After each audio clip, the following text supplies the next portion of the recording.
Like ಮಾಡಿ, share ಮಾಡಿ, subscribe ಮಾಡ್ಕೊಳ್ಳಿ. ನಾನಿವತ್ತು ಒಬ್ಬಟ್ಟು ಮಾಡಬೇಕು ಅಂದ್ಕೊಂಡಿದ್ದೀನಿ. 1/4 kg ತೊಗರಿಬೇಳೆ ಹಾಕ್ತಾಯಿದ್ದೀನಿ ನೋಡಿ. ಅದಕ್ಕೆ ಒಂದು ಸ್ವಲ್ಪ ನೀರು ಹಾಕ್ಕೊತಾ ಇದ್ದೀನಿ. ಬೇಯಬೇಕಾದಾಗ ತೊಳೆದಿಟ್ಕೊಂಡಿದ್ದೀನಿ ನೋಡಿ. ಮೈದಾ ಹಿಟ್ಟು ಹಾಕ್ಕೊತಾ ಇದ್ದೀನಿ. ಅರ್ಧ ಸ್ಪೂನ್ ಅರಿಶಿನ. ಇದನ್ನು ಕಲಿಸ್ಕೊಳ್ಳೋಣ ನೋಡಿ. ಈ ರೀತಿಯಾಗಿ ಒಂದು 20 ಸ್ಪೂನು ಎಣ್ಣೆ ಹಾಕ್ಕೊಂಡು ಅದಕ್ಕೆ ಕಲಿಸ್ಕೊಂಡು ಒಂದು ಅರ್ಧ ಗಂಟೆ ಎತ್ತಿಟ್ಕೊಳ್ಳಿ. ಆಮೇಲೆ ಒಬ್ಬಟ್ಟು ತಟ್ಕೊಳ್ಳೋಕೆ ಸರಿ ಆಗುತ್ತೆ ನೋಡಿ. 6 ಹಚ್ಚ ಬೆಲ್ಲ ನೋಡಿ. ಬೇಳೆ ಬೆಂದಿದೆ.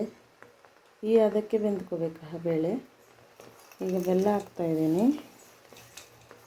ಸ್ಟವ್ ಸಣ್ಣದಲ್ಲಿಟ್ಕೊಳ್ಳಿ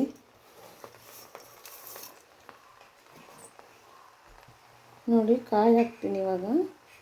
ಒಂದು ಅರ್ಧ ಮುಕ್ಕಾಲು ಕಡಿ, ಒಂದು ಕಡಿ ಹಾಕಿದ್ರೂ, ಒಂದು ಇಡೀ ಕಾಯಿ ಹಾಕಿದ್ರೂ ಸರಿ ಆಗುತ್ತೆ.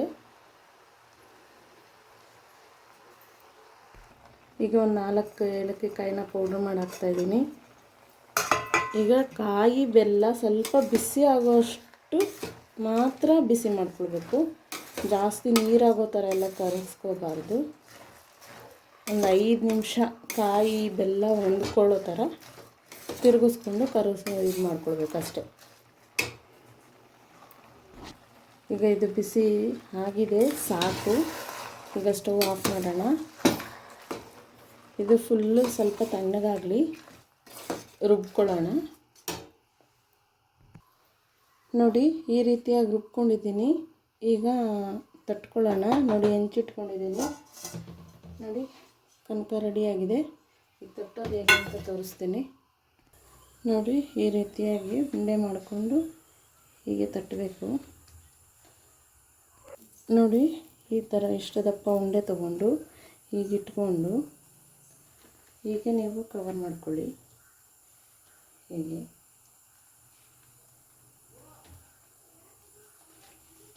ಮಾಡಿಕೊಂಡು ತಟ್ಟಬೇಕು. ಇದನ್ನು ನೋಡಿ, ಆಲ್ರೆಡಿ ಒಂದು ಹಾಕಿದ್ದೀನಿ ನಾನು. ಇದು ತಿರುಗಿಸ್ಕೊಳ್ಳಿ. ಈಗ ತಟ್ಟೋದು ಹೇಗೆ ಅಂತ ತೋರಿಸ್ತೀನಿ. ಎಣ್ಣೆ ಹಚ್ಕೊಂಡು ಹೀಗೆ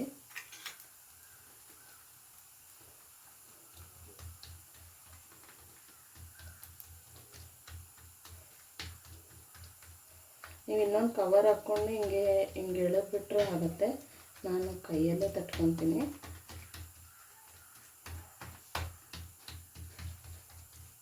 ನೀವು ಹೇಗೆ ಸೆಟ್ ಮಾಡ್ಕೊಳ್ಬೇಕು ರೌಂಡಾಗಿ.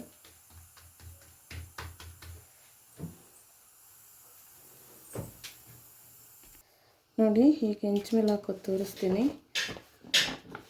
ಹೀಗೆ ತಗೊಂಡು ಹೀಗೆ ಹಾಕಬೇಕು.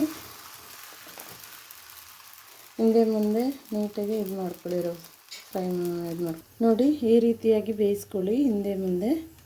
ಈಗ ಇದು ರೆಡಿಯಾಗಿದೆ ನೋಡಿ. ಬಿಸಿ ಬಿಸಿ ಒಬ್ಬಟ್ಟು ರೆಡಿಯಾಗಿದೆ. ನೀವು ಮಾಡಿಕೊಂಡು ಟ್ರೈ ಮಾಡಿ. ನಾನು ನೆಕ್ಸ್ಟ್ ವಿಡಿಯೋದಲ್ಲಿ ತೋರಿಸ್ತೀನಿ ಒಬ್ಬಟ್ಟು ಸಾಂಬಾರೆಲ್ಲ ಹೇಗೆ ಮಾಡೋದು ಅಂತ ನೋಡಿ. ನೀವು ಟ್ರೈ ಮಾಡಿ, ಹೇಗಿದೆ ಅಂತ ಹೇಳಿ ಕಮೆಂಟ್ ಮಾಡಿ.